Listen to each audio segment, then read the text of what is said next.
Last but not the least is a very light topic and a very practical thing. Dr. Priyank Chelawat is going to present a life of a traveling surgeon.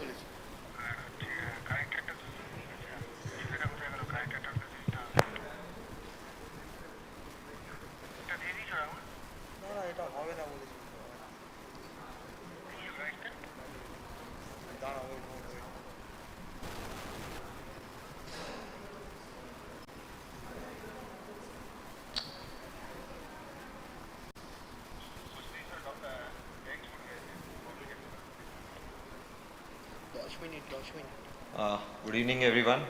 So, after an extensive session today, I think this is the last topic and probably the most easy one and a very practical approach to travel of a surgeon. So, I am Dr. Priyank Chelawat.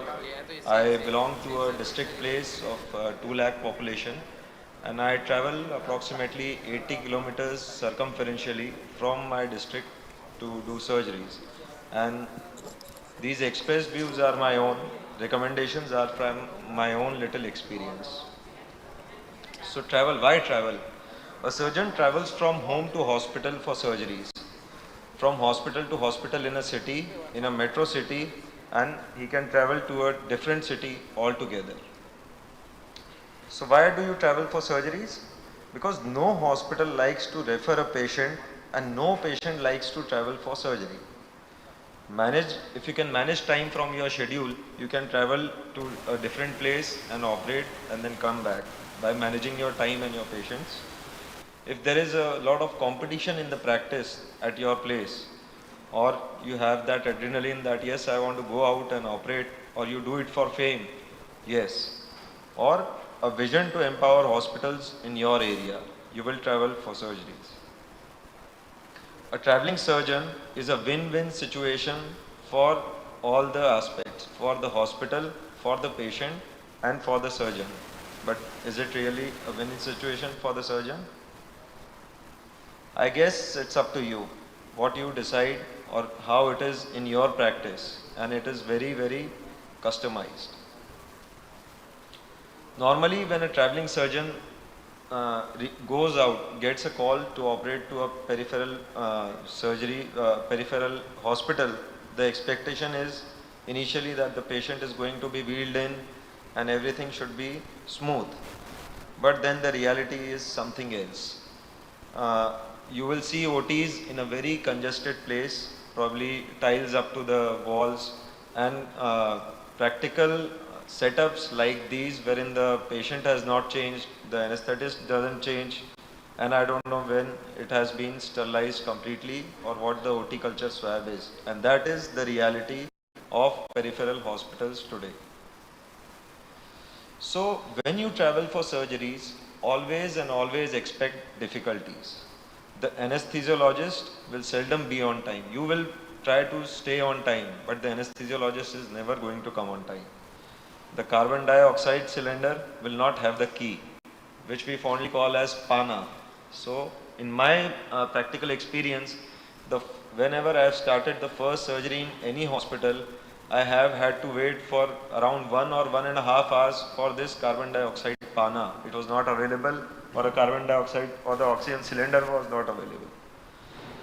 They do not give general anesthesia, forget it, okay? And very preferably spinal. Even if you insist that I want a general anesthesia, they will say ki kara dunga. Aap chinta mat karo, Dr. Chelawat, kara dunga. So they will always give a spinal anesthesia, no matter what surgery you want to do, it is not your choice. The carbon dioxide will finish during the case or during the last steps of the case. Electricity will go out, or local cautery will never work. And this is a typical cautery that you are given to a peripheral hospital to operate upon, which I don't think we will be able to use. You will have no local assistance. You are the only person who knows laparoscopic surgery in the entire town nearby. You will have no local instruments. They are not willing to invest in such instruments which are very costly. You will also have formalin and lots of formalin for the OT, for the instrumentation, for everything. How much formalin you want, they will provide you. and you will get a computer screen or probably a LED TV to operate upon. So the downsides are frequent wear and tear, maintenance issues of the instruments and equipments. It's a time-taking exercise. You need to coordinate with the hospital authorities, with the anesthetist, with your staff. You need to leave on time. You need to reach there on time. And of course, these surgeries are usually, you will plan on odd hours of the day. You will take the patient in probably at 7 a.m. or 7 p.m. So just reflect that you will have to leave probably your house on 5:30 a.m. or you are coming back at 12 a.m. in the night. So it leads to a lot of physical and mental fatigue. Then why? Why do you want to travel for surgeries? Well, the legend has it that these legends, Dr. Udvadia, Dr. Chaube, Dr. Palani Velu, if they all would have thought the same, probably we would not be sitting here right now. We would not be talking about bigger surgeries, laparoscopic surgeries. Whatever initial they had, they have gone ahead with it and they have done miracle with it. तो लहरों से डरकर नौका पार नहीं होती, कोशिश करने वालों की कभी हार नहीं होती. Mitigating problems. You have a problem, you will always have the problem. But then what is the solution? These are my small solutions to the problems that I have faced. Always travel safe. Ensure safety of your equipments. Always travel with a driver. Do not drive yourself. Take a driver along. Sleep in the car because these are odd hours that you are traveling to. Travel with all equipments and instrumental backup. Travel with a pana with yourself. Take your best assistants along because they know how to mitigate problems which probably in your OT you might not even think that this is a problem, but that will be the first problem where you are going to operate. And yes, take good care of your team. It is not like your assistants are eating somewhere else, you are getting food for them and you are eating in probably a hotel. No. Try to eat with them, try to be with them and try to take good care of them. Always take a prior detailed history and preferably a medical fitness of the patient that you are going to operate upon. I have had experience wherein I went 60 kilometers to operate and the anesthetist did not give anesthesia because he found that the patient was unfit.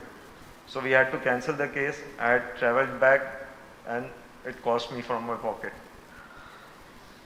Tips: whenever you agree to operate in a peripheral hospital, the first thing that I personally do is I find a footstool somewhere in the hospital. I try to gather all that I can and make a footstool out of it so that I can stand, because the tables that you are going to get there are very cumbersome. Carry a refurbished set. Do not carry your new Karl Stores or your new Striker set. It is not going to be worth it. Always have a refurbished set with you. Carry it in customized boxes. There are good boxes, good vendors available who will give you that you throw this set into the water and it will nothing will happen to your equipment. Always carry 5 mm scope with you. You know, they'll say that the patient has not been operated, but when you go there and you lift the patient, paint drape, you'll see a big scar. So you have to go from the palmers, you only have the 10 mm scope, that won't work. So always carry a 5 mm scope, and you're never going to get a 5 mm scope anywhere apart from your institute. And long varies. You know, the patient, they'll say that there is a cholecystectomy, but then no one says that the patient is a fatty patient or a slim patient. So always have a backup of the long varies needle. Carry your Sidex along with you, or try it and convince the hospital owner to buy Sidex. Otherwise, you will get lots and lots of formalin. Remember, you will not be there to see the patient post-op. Be selective. Do not operate on patients who are complicated, acute cholecystitis, previous LSCS. Don't go there. Take only simple surgeries in peripheral hospitals. And take a follow-up of your operated patient every day. You have to be a jack of all trades. Have more than adequate experience in general surgery before you embark upon traveling for surgery. Have experience in allied specialties, gynae and uro. Only then you are useful to the peripheral hospital. They are going to call you for hysterectomies, they are going to call you for other Euro surgeries as well. So you need to have some experience of these surgeries also. Keep a track of local help available, the local surgical emergency, instrument failure. In case of instrument failure, you can send someone to get an instrument from the peripheral hospital, other hospital. Do not overcharge. Don't think that I am going to a hospital and I'll charge whatever I can. Do not do that. And also do not let them overcharge on your name. You will charge a surgical fee of 10,000, they'll take 60,000 from the patient. Do not let them do that, and make it very clear. And the last thing is, never ever compromise on the patient's safety. Safety always comes first. No matter if you want to cancel the case, cancel it. So a traveling surgeon may not earn much money, but he will earn fame. He may not have much work initially, but he will have the confidence. He may never win an award, but he will be a first in several hospitals or cities. And he may never be big on bills, but he will always bail you out of a difficult situation. So, like every bee collects nectar from different flowers, but at the end of the day settles down in her hive, a traveling surgeon will eventually settle down. Thank you. Thank you, Dr. Priyank, for bringing out the reality which every one of us passed through in some stage or the other. I think all of us did that. Dr. Udwadia did it. He has also shown the slides that how you used to pack, and we have also gone to various cities. I used to take my wife, she was not a doctor, to assist me because I could not find anybody else there. That is the best investment, I think, to teach someone related. Because at that time, I trained her and she used to go to me to Ramgarh and other nearby places. And initially, we passed through that stage, and slowly the juniors will come, they will do these things, and you would like to settle at one place. You have name, fame, and probably with age, you want to settle down. There will always be someone to do the surgeries in peripheral. Yeah. There are centers in various places which are run by people where surgeons always come from outside. So in our country, the health sector runs in a different way in the peripheral areas. So, but anyway, slowly we have to bring up the quality, and safety should never be compromised. Means just for money, we should not do anything, should not harm the patients. Sometimes we have to refuse also. Yes. And it doesn't matter whether you went there and came back, but ultimately. So, Dr. Suryavanshi wants to say something. Sir, he has traveled a lot, sir. Dr. Raghuvanshi, sir. I want to say here because of I belong to the and have the same type of experiences. Yes. But as far as your courage is concerned, it will be courage and your confidence. That is more when you work in the limited facilities. So you have described all the limitations, starting from your sterilization up to the anesthetist help and the hospital and the other help which you can need you can avail at big places. Yes. So, but it will give you a good confidence, a much better confidence than a person qualified in a better institute. And when he comes to a small place or where no other helps are there, then he is becomes difficult for the person to go ahead. One thing more about your team. Yes, sir. So your team must be good, recharging you. So you can have a more traveling with sleep and rest and recharging in your vehicle also.